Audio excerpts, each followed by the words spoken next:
बहुत साल पहले की बात है। एक छोटे से गांव में एक रहस्यमय जंगल था।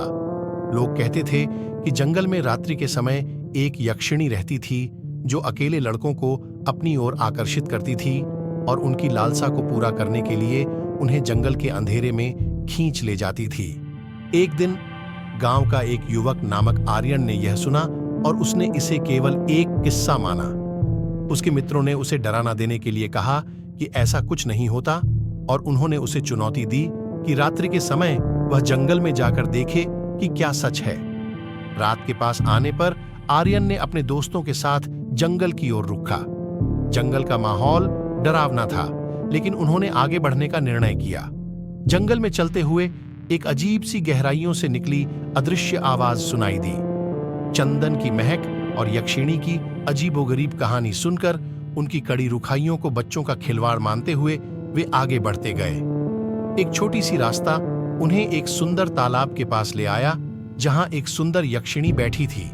उसकी काली आंखें चमक रही थीं और उसकी सुरक्षा में कुछ अजीब सा महक थी। यक्षिणी ने आर्यन को आकर्षित करने के लिए उसकी ओर मुस्कान से मुलाकात की और उसे तालाब के किनारे पर बुलाया। चंदन की महक और आकर्षण से आर्यन ने उसकी बातों में बुरी तरह से फंस गया, लेकिन बच्चों की तरह मोहित होकर उसने यक्षिणी की बातों को सुनी और उसने उसे जंगल की अद्भुत दुनिया में ले जाने की प्रतिज्ञा की। इस समय कहानी रुचिकर हो रही थी कि एक अजीब से तेज ध्वनि से जंगल में गूंथा हुआ एक राजा महाराजा का सम्राट आया। यक्षिणी की असलियता सामने आई और उसने आर्यन को बचाने का प्रयास किया। आर्यन ने यक्षिणी की भ्रम का शिकार होने के बाद सच्चाई को स्वीकार किया और वह जंगल से बाहर निकला, लेकिन उसने उस अनूठी यात्रा का सौंदर्य और यक्षिणी की मासूमियत को कभी नहीं भूला।